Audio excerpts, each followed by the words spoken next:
Hello, Kill67 Gaming here, and I'm back again with another favourite 5 list. This time we're doing another handheld and a lesser known one. We're doing my favourite 5 games for the NeoGeo Pocket Color.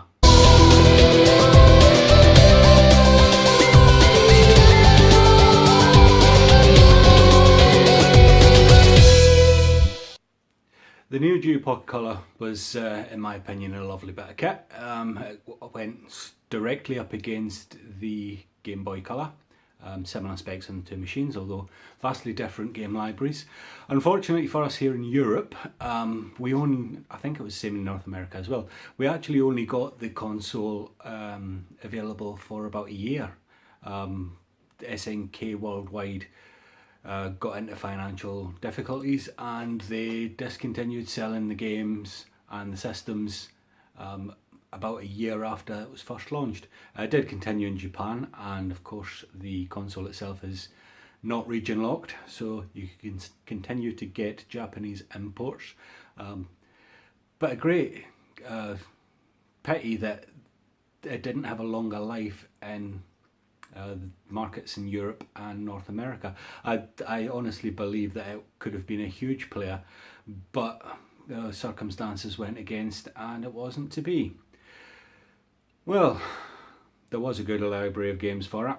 As I said, completely different to what was available elsewhere.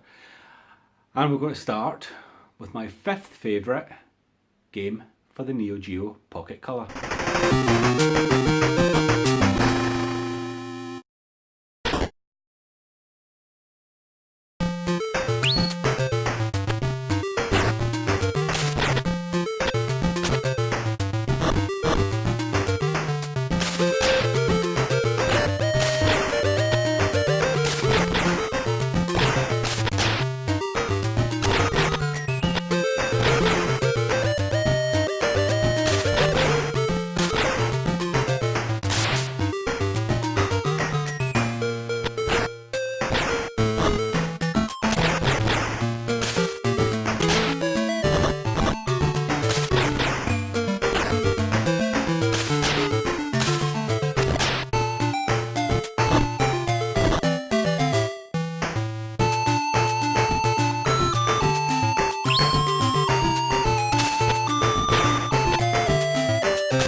So that was Fatal Fury First Contact.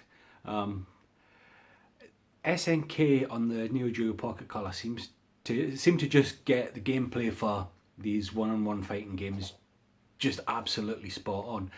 Even though they only had the 2 fire buttons, they just managed to get it to play really well in a way that Nintendo never did on the Game Boy or the Game Boy, especially the Game Boy Color, which of course this machine went up against. I don't know how they made it so much more playable than Nintendo ever managed to do it on the Game Boy Color, but they absolutely did. So there was a lot of these games. There was obviously King of Fighters and SNK versus Capcom and such like, but this one is my favourite. This is Fatal Fury First Contact. Mainly my favourite just because it's a different rust that you get on other consoles, and who doesn't like playing as Terry, yeah? So that was my 5th favourite game for the NeoGeo Pocket Color. So obviously, since we're going in sequential order, this is going to be my 4th favourite.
So that is Biomota Unitron, which I guess was SNK's answer to the all-conquering Pokemon, which have appeared on the Game Boy Color. It's a very similar game.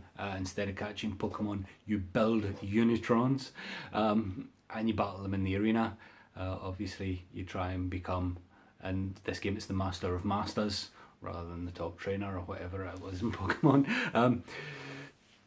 It plays very well, a good solid 8-bit RPG. Lots of side quests where you go off different places to get parts for to build up a Unitron and give it better attacks, better armor, that sort of thing. Just a solid game.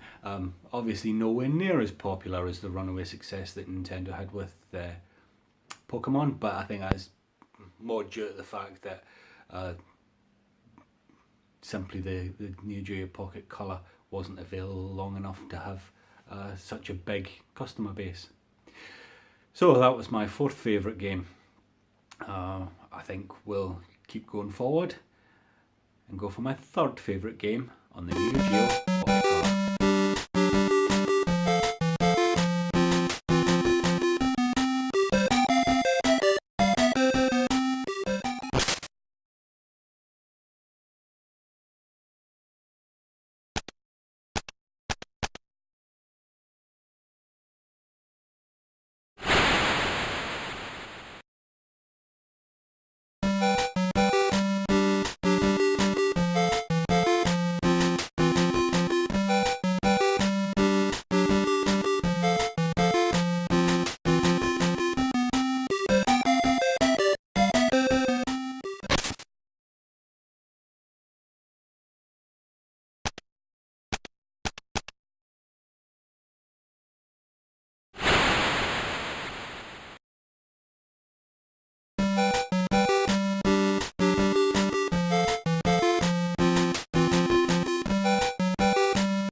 So, a golf game then. Neo Turf Masters. I think possibly a lot of people will be surprised to see a golf game on there. It's not one of the most exciting of sports. It's certainly a game that, or a game style that is not universally praised. However, you just can't take away just how much fun this little game is on the Pocket Color.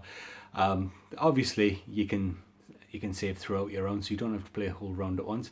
Perfect for on the go, so you can play, you know, 1 or 2 holes at a time. And like I said, just the fun aspect of it. It's not a simulation by any stretch. It's an arcade golf game. Just it is what you see in the little clip there. It's a power bar. You got your swing meter, and you just blast around courses, having great fun. I don't know what more I can say about it. It's a very simple game, but just an incredibly good and incredibly addictive one. So that was my third favourite game. Which means we must be up to my second favourite game on the NeoGeo Pocket Color.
So there we are. I don't think anyone who's a regular viewer of the channel will be surprised to see that I put a shmup on my list. What you may be more surprised is just how good this particular one is. This is Cotton Fantastic Night Dreams, and for a handheld 8-bit console, it's just an absolutely fantastic shmup. You've got obviously the evolving weapons as you go through the game. You've got a great variety of enemies. I can't praise the game highly enough. The only thing that I don't particularly like about the game, and it's nothing to do with the game itself, it's to do with actually acquiring it in the first place. Because obviously the very short period of time that this game was on sale in Europe, there's very few of them about, and those that are about, the prices are just astronomical. There's no other way to say it. If you haven't got this game in your collection, you're going to need very deep pockets to put it there. It's a good game. I'm not sure that it's worth the prices that it is going for at the moment. But such is the way of collecting. Some are easier to acquire than others. This one's a particularly difficult one. And that's my second favourite game. So there's only one place left, and that one place is my all-time favourite game on the NeoGeo Pocket Color. Heavy machine pineapple.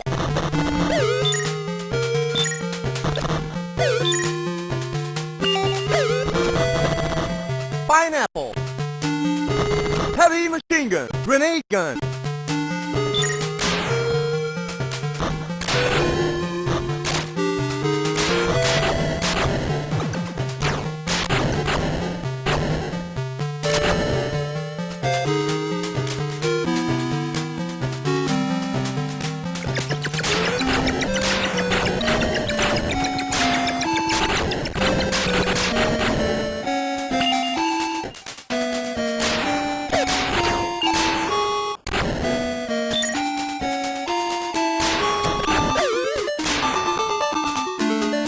Grenade gun.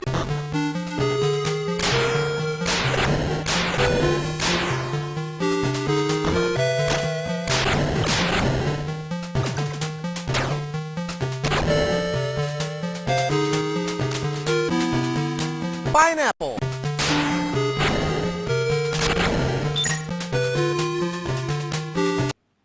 I'm not sure that this is a massive surprise either. This is obviously an action platform shooting game, but more importantly, this is the franchise that SNK has built on. This is Metal Slug, and this particular one is Metal Slug Second Mission, which took everything that was on Metal Slug First Mission on the Pocket Color and just improved upon it. It's an outstanding running gunner, you know, helping save the hostages, kill all the bad guys. There's nothing missing in this version. Anyone who's played the arcade original or the proper Neo Geo version will know what to expect. You get to have a go in your little stunted tank, and there's a submarine level. There's a mission in a Harrier jump jet. I mean, it's got everything in there. Obviously not as graphically impressive as the arcade original, but then you don't expect it to be on this little 8-bit handheld system. Just an outstanding game overall though. Perfectly paced as well, I have to say. Well, for me anyway. There's enough to keep the action flowing all the time, but not so much as it gets overwhelming. I just really like the game. As I say, SNK's signature franchise in my opinion is Metal Slug, and that's why it had to be my number one. And that's my list.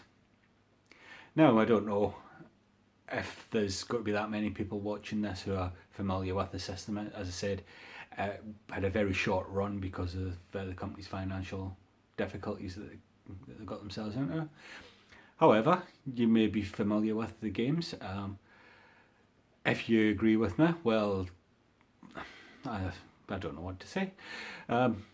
you've got good taste as far as I'm concerned, but it's a bit boring. If you disagree with me, tell me what games you preferred on the system. There isn't a massive library, but there's a fairly good size considering the length of time that this machine was available. Let me know in the comments. Obviously I'll read them all. I might even get into a little bit of a discussion with you about it. And if you haven't already, please leave a like on the video. You've got this far through it, so there must have been something that kept you here. Whether it's my ugly mug or whether it's just pure nostalgia, you've liked something. Please subscribe to the channel if you haven't already. I really wanted to grow the channel and it's the only way we're going to do it. Share the video. If you know someone who did have one of these machines back in the day, you know, this is something to just share with them and just, look, someone else knows this system that you had. Please do that. That would be very much appreciated. And until next time, keep gaming.